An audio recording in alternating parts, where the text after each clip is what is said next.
Welcome to our channel Reshma's life style. இன்றைக்கி நம்ம என்ன பார்க்க போகிறோம்னா ஒரு குக்கிங் வீடியோ தாங்க பார்க்க போகிறோம். இதுதான் நம்ம சேனலில் வர முதல் வீடியோவை முழுசாக ஸ்கிப் பண்ணாமல் பாருங்கள். வீடியோ பிடிச்சிருந்தா வீடியோக்கு ஒரு லைக் போடுங்க.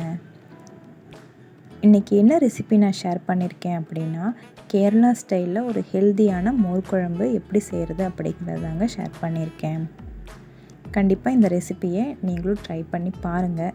பார்த்துட்டு எப்படி இருக்குது அப்படிங்கிறத கமெண்ட் பாக்ஸில் கமெண்ட் பண்ணுங்கள். அது மட்டும் இல்லாமல் நம்ம சேனலை மறக்காமல் சப்ஸ்கிரைப் பண்ணுங்கள். நீங்கள் சப்ஸ்கிரைப் பண்ணால் தான் நான் போடுற ஒவ்வொரு வீடியோஸும் உங்களுக்கு நோட்டிஃபிகேஷனில் வரும். வாங்க வீடியோக்குள்ளே போகலாம். இப்போ இந்த மோர் குழம்பு செய்கிறதுக்கு தேவையான பொருட்கள் என்னென்ன அப்படிங்கிறத பார்க்கலாம் வாங்க. நான் மோர் குழம்பு செய்கிறதுக்கு நீர் பூசணிக்காய் எடுத்துருக்கிறேன். மஞ்சள் தூள், மிளகாய் தூள், 1 கப் தேங்காய், 1 கப் தயிர், 1 டீஸ்பூன் ஜீரகம், 1 டீஸ்பூன் மிளகு, தாளிப்புக்கு கடுகு உளுந்தம்பருப்பு, வெந்தயம், வரமிளகாய், கறிவேப்பிலை. இப்போ எப்படி செய்யலான்னு பார்க்கலாம் வாங்க. ஒரு பாத்திரத்தில் 1/4 கிலோ நீர் பூசணிக்காய் எடுத்துருக்கிறேன். இந்த மோர் குழம்பு செய்கிறதுக்கு கண்டிப்பாக நீர் பூசணிக்காய் தாங்க எடுத்துக்கணும், வேறு எந்த காயுமே சேர்க்கக்கூடாது. 1/4 டீஸ்பூன் மஞ்சத்தூள், 1/2 டீஸ்பூன் மிளகாய்த்தூள் சேர்த்துக்கோங்க. உங்கள் காரத்துக்கு தகுந்த மாதிரி மிளகாய்த்தூள் சேர்த்துக்கலாம். நான் 1/2 டீஸ்பூன் எடுத்திருக்கேன். தேவையான அளவு உப்பு சேர்த்துக்கோங்க. இப்போ தேவையான அளவு தண்ணீர் ஊற்றிக்கோங்க. காய் முழுகிற அளவுக்கு தண்ணீர் ஊற்றிக்கோங்க. இப்போ ஒரு மிக்ஸ் கொடுத்துட்டு காய் வேகிறதுக்காக மூடி வச்சிடலாம்.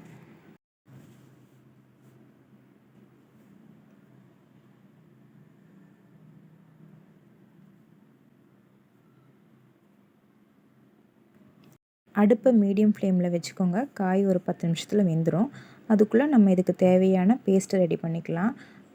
துருவி வச்ச தேங்காயோட 1 டீஸ்பூன் ஜீரகம், 1 டீஸ்பூன் மிளகு ரெண்டையும் சேர்த்து நல்லா அரைச்சி எடுத்துக்கலாம்.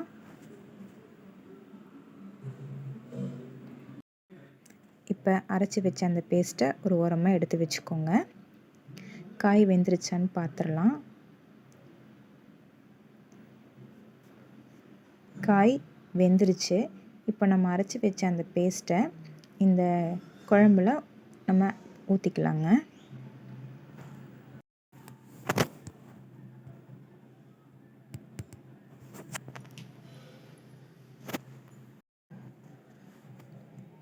இப்போ நல்லா மிக்ஸ் பண்ணி கொடுத்துருங்க.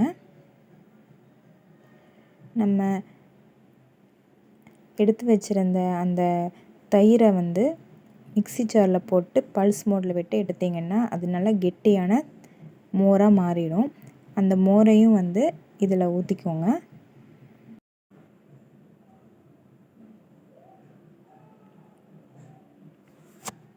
இப்போ குழம்ப நல்லா மிக்ஸ் பண்ணி விட்டுக்கோங்க. உங்களுக்கு குழம்போட டெக்ஸ்சர் எந்த அளவுக்கு வேணுமோ அந்த அளவுக்கு நீங்கள் தண்ணி ஊற்றிக்கோங்க. இந்த டைமில் உப்பு காரம் எல்லாம் கரெக்டாக இருக்கான்னு செக் பண்ணிக்கலாம். எனக்கு கொஞ்சம் உப்பு பத்தலை, ஸோ நான் கொஞ்சம் உப்பு ஆட் பண்ணியிருக்கிறேன்.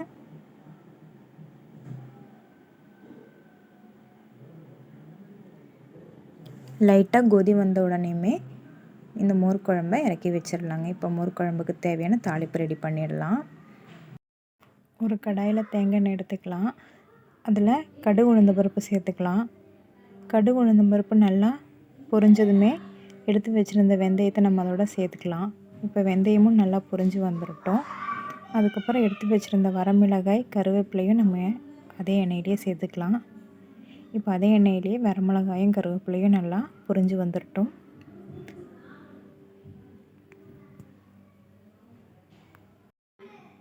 பொரிஞ்சு வந்ததுக்கப்புறம் இந்த தாளிப்பை நம்ம குழம்புல சேர்த்துடலாம். குழம்புல சேர்த்ததுக்கப்புறம் லைட்டாக கொதி வந்ததும் ஆஃப் பண்ணிடலாம். சுவையான மோர் குழம்பு ரெடி. தேங்க்ஸ் ஃபார் வாட்சிங்.